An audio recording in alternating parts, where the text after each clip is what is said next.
सुदेश कुमार जी फरीदाबाद से। राधे राधे महाराज जी। महाराज जी आपके चरणों में कोटि कोटि नमन।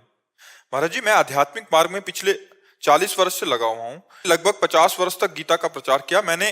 13-14 साल तक बड़ी एकाग्रता से सत्संग किया। महाराज जी मेरा प्रश्न है कि लगातार प्रयासरत रहने पर भी देहाभिमान चरम सीमा पर है और ऐसा लगता है कि जो अवस्था 40 साल पहले थी वो भी वही आज है। आपके कांतिक वार्तालाप में आपने बताया था कि देहाभिमान प्रकट गुरु की कृपा से ही जाता है। अब मैं आपकी शरण में हूँ महाराज जी, आपको गुरु रूप में देख रहा हूँ। महाराज जी मेरा नाम जब जितना जोर का नाम अंदर से सुमिरन चलेगा तो ये झूठा जो शरीर का खेल है, संसार का खेल, जब तक ये सत्य भाषित होता रहेगा तब तक ज्ञान कैसा, तब तक भक्ति कैसी। तो नाम जप में शिथिलता रही है।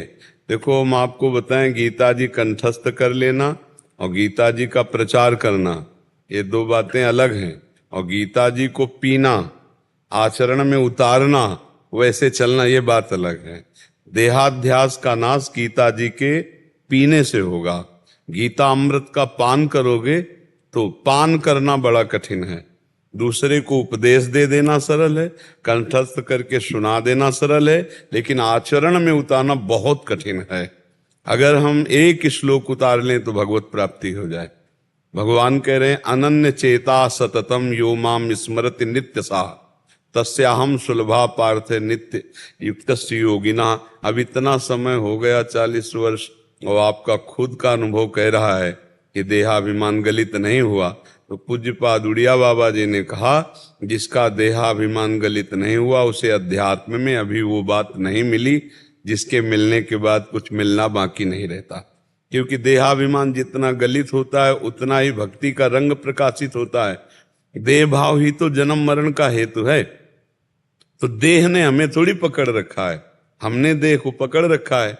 बंदे कीर मरकट के नाई, जैसे तोता नलिनी को ऐसे पकड़े है, अगर छोड़ दे तो उड़ जाए, पर वो सोचता है, नलिनी का मतलब समझते हैं ना, जिससे पंखा घुमाया जाता है, वो पोला अगर रस्सी में डाल दिया गया, उसमें दाना चिपका दिया गया चिपकाने वाले पदार्थ से, तो तोता के ऐसे बैठा, जो बैठा सो घूम गया। अब वो पूरा हिलक गया। अब सोचता है मुझे पकड़ लिया गया, अगर मैं छोड़ दूंगा तो मर जाऊंगा, और अगर वो छोड़ दे तो उड़ जाए। तो ऐसे ही हम फंसे कि अगर देह भाव छूट गया तो सुख कहां, क्योंकि सुख तो इसी देह से मिलता है। और जबकि सुख भगवान के चिंतन से मिलता है, ना कि शरीर चिंतन से।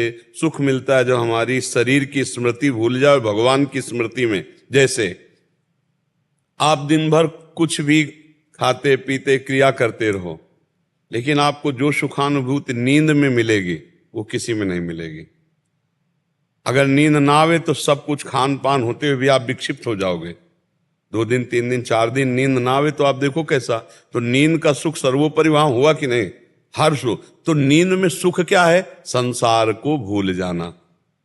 5 घंटे 6 घंटे संसार को भूल गए तो आप एकदम फ्रेश हो गए, आपकी इंद्रियां बलवान हो गई, आपको चैतन्यता मिली। अगर जागृत अवस्था में 1 घंटा के लिए भगवान को भूल जाओ और माया में रत हो जाओ तो कितना क्लेश अशांति है। और अगर 1 घंटा के लिए माया को भूल जाओ और भगवान में रत हो जाओ तो समाधि में स्थित हो गए। भाई यही 2 क्षेत्र हैं। हर समय हमारा चिंतन माया घसीटती है, इस चिंतन को मोड़कर भगवान में हम इसे स्थित कर दे तो हम भक्त, और माया में स्थित है तो संसारी। बस इतना अंतर है। सब शास्त्रों का सार ये है कि भगवान का सतत स्मरण और माया का विस्मरण, यही सब शास्त्रों का सार है। पर देख लो स्मरण क्या होता है, व्यक्ति वस्तु स्थान राग सामग्री भोग, यही हमें से। भगवान का चिंतन तो करना कठिन है, तो समय व्यतीत करना भगवान की आराधना का फल नहीं है। कि जैसे हमारा 50 वर्ष व्यतीत हो गया तो 50 वर्ष में अगर एक भी छेद रहा तो जितना हमने समेटा वो सब बह गया, अनुभव तो हुआ नहीं। तो अगर हम एक एक बूंद डालें और छेद बंद कर दें तो एक दिन तो भर ही जाएगा ना। तो ऐसे ही कहीं ना कहीं हमसे त्रुटि होती रही। जो त्रुटियां हुई हैं ईमानदारी से वो आप जानते हो, ऐसा नहीं है कि आप नहीं जानते हो। जिससे भी जो त्रुटि होती है उसको पता है, वो बहानेबाजी से भले छुपाना चाहे, लेकिन जैसे हमसे जो गलती जीवन में हुई, क्या हमको पता नहीं कि हमने अमुक जगह त्रुटि की, हमने अमुक जगह गलती की? ऐसे सबको पता है। अगर उन जानी हुई गलतियों को हम रोक दें तो अभी हमारे आनंद का सिंधु उमड़ने लगे। पर हम जानते हैं गलती, पर हमें पता है कि इस गलती में सुख है, इसलिए हम नहीं छोड़ पाते। चाहे व्यसन हो, चाहे व्यभिचार हो, चाहे कोई गंदी बात हो, चाहे कोई गंदा चिंतन हो, तो ये संसार में जो हमारा चिंतन जा रहा है उसका एक मूल कारण सुख, सुख मिलेगा, बस एक कारण है। आप देख लीजिए, अगर ये आंतरिक बातें ठीक कर ली जाएं तो पूरी गीता जी को आप पढ़ करके देखिए, कहीं भी कुछ मांग नहीं है, कहीं कोई मांग नहीं है। एक मांग भगवान की है केवल। वो ये नहीं कह रहे कि मेरे लिए मंदिर बनवाओ, मेरे लिए आप ऐसा करो, मेरे लिए ऐसा करो। गीता में भगवान कह रहे मय्येव मन आधत्स्व मयि बुद्धिम निवेश। भगवान की मांग है कि मेरे में मन बुद्धि लगा दो, मेरे में ही निवास करोगे। मन मना भो मद भक्तो माद्यादि मामनो। भगवान घुमा घुमा करके बहुत जगह वर्णन किया, कह रहे कि सर्वधर्मान परित्यज्य मामेकम शरणम। कह रहे दैवी है सा गुणमयी मम माया दुरत्या मामेव ये प्रपद्यन्ते माया मेता। कहीं भी एक पैसे वाली बात भगवान ने नहीं की है। भगवान की प्राप्ति में पैसे की जरूरत नहीं है, अध्यात्म की प्राप्ति में पैसे की जरूरत नहीं है, अध्यात्म सुख जिसको प्राप्त है उसे पैसे की जरूरत नहीं है, सांसारिक भोगों की जरूरत नहीं। हम कहीं उल्टा हो गए हैं। हम सुख का हेतु रुपया समझ रहे हैं, सुख का हेतु यश कीर्ति समझ रहे हैं, सुख का हेतु हम कहीं भोग समझ रहे हैं, और बात हम गीता जी की कर रहे हैं। तो गीता जी का जो भाव है वो हमारे अंदर नहीं आ पाएगा। एक श्लोक परम पद प्राप्त करा देगा गीता जी का, एक श्लोक आपको भगवत प्राप्ति करा देगा। गीता जी का कोई एक श्लोक जीवन में आदर्श बना लो कि हमने तो ये श्लोक पकड़ा है।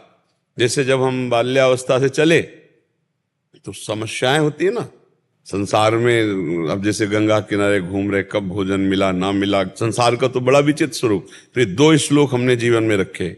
मात्रा स्पर्शास्तु कौन्तेय शीतोष्ण सुख दुखदा आगमा पाइनो अनित्यास तास्तितिक्षस्व भारत यम ही न व्यथ्यन्ते ते पुरुषम पुरुषर्षभ सुख दुख समान भाव से।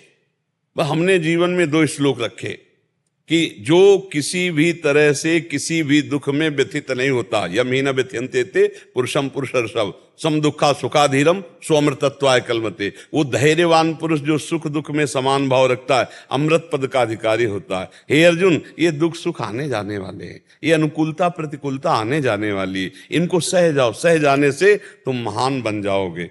2 जहां कष्ट पड़ता, जहां विपरीतता आती, 2 श्लोक वो आगे बढ़। जहां हमें कष्ट होता था हम गुनगुनाने लगते। मात्रा स्पर्शास्तु कौन्ते शीतोष्ण सुख दुखदा आगमा पाइनो अनित्यास्तास्तितिक्षस्व भारत। इनको सहजा अर्जुन, सहजा। ये आने जाने वाले हैं, ये टिकाऊ नहीं है, ये अभी आए हैं अभी चले जाएंगे। शांत भगवत स्मरण परायण रहो।